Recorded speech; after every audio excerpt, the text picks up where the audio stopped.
So this video is going to be slightly different from the others. I'm going to be reviewing PCBWay's many printing services that they offer. And thanks again PCBWay for being my sponsor. So I think we're all pretty sure what we're going to get with PLA or ABS FDM printers, as it's a widely used 3D printing material. But there are a whole array of materials out there for 3D printing. PCBWay has kindly printed out a few for me to check out and get my thoughts on their prints, and what better way to showcase these prints than by printing out grips for my retro handhelds. Modding has been a great way to enhance any product, and I have chosen a few models to print and to see if PCBWay does a good job on these prints. I've added all the links to the models I use, so all credit goes out to the modders. First of all, I had to place an order with PCBWay. It's as simple as getting your 3D prints, selecting your chosen material and proceeding to checkout. From here, there will be a representative from PCBWay to review your prints. This is where I think PCBWay really cares about your prints. They actually emailed me saying that there were some issues with my models, and I would need to refine the model so it would not have any issues printing. Or you can choose to take the risk, get them to print it with their best efforts, which is what I decided to do. And if I'm honest with you, I could not see any faults with these prints. They came out exactly how I expected them to turn out. Now onto the prints themselves. First off, I'm going to go back to my previous model with the Lunchbox Arcade. It was printed in PLA and looks miles better than my prints. You can see the infill amount to give it a more durability. I believe this is 60% infill, but feels really solid. The build lines are still visible, but again, miles better than what my printer can do. You also have the choice of picking a colour to print them in. Onto some resin prints, as there are several options when it comes to resin printing. Let's look at the standard resin prints. Here I'm demonstrating it with the Ambernic RG Nano, and I must say, I actually really like the feel of the standard one with no layer lines. I think a slight sanding, prime and print, this print would look professional with minimal effort. Also, the advantages with using a resin printer is getting amount of detail compared to an FDM printer, but one of its disadvantages is its durability. Resin can be more brittle compared to PLA or ABS, so a perfect use case for this would be to use it for figures or things that don't have any moving parts or would stay in one place. The amount of detail that you get with resin printers are insane. Typical resin printers uses a screen to cure the resin, and depending on the screen you get will differ in quality. So keeping with the Ambernic RG Nano, I found this front case which I thought would really go well with a transparent red to match the RG Nano. This was printed in a resin translucent material. Remember what I said about not printing a model with no moving parts if you're printing in resin? Well, let's see what happens. The model was printed in one piece. You would need to snap each section for it to be made into a hinge. And as I thought, it shattered.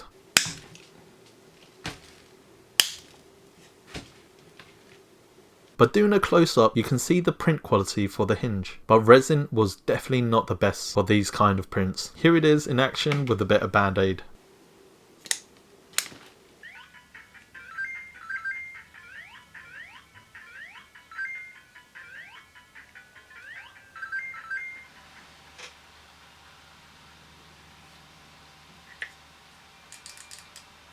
Next we have Resin PWR Dark Black, which I chose to print for my Pi-Boy DMG. And wow, the feel has a slight roughness which feels great if you want some grip on your prints. And it feels a lot more finished or professional looking than the standard resin prints. But this does come at a cost, but more on that later.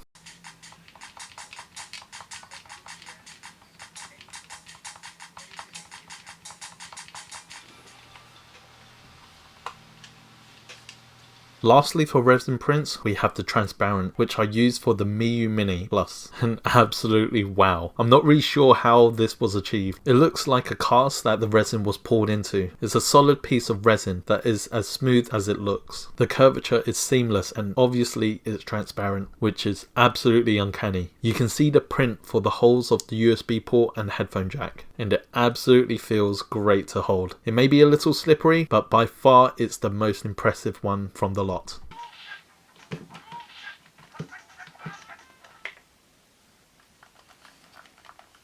Next up, I printed a grip for my PSP using nylon. Personally, I'm not really familiar with nylon printing, but its properties are good for strength. So it's good for electrical installation or complex pipe work that can withstand the weather, and you can really feel the ruggedness as you try to bend it. It has a roughness to the material, so this would not be good to model figures with, but definitely great for something that needs to withstand weight or tension.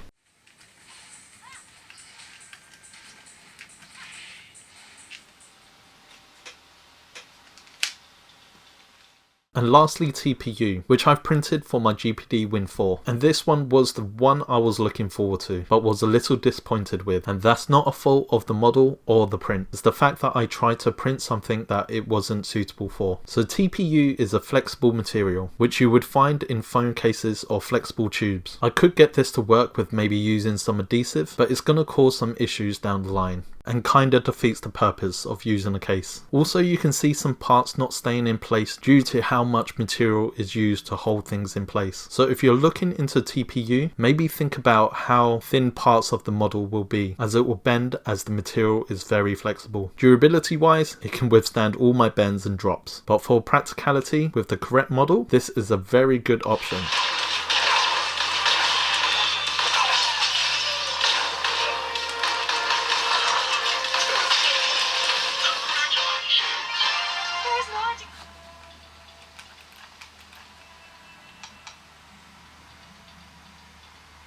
But does again come at a cost. Which brings me to my next discussion, cost. Depending on which material you choose to use will come at a cost. The cheapest being PLA and standard resin, as I say, is the most common and widely used material. For example, printing this piece in PLA or standard resin comes out at the same price. But if we were to select, say, nylon, it's almost double the price. And then you get to what I would call special prints. Printing methods that are a lot more specific, such as TPU or transparent resin. Both these were around the $150 mark, so unless you really have to have your prints using these materials, you're going to be paying a fair amount for it. But as I say, the quality is absolutely amazing.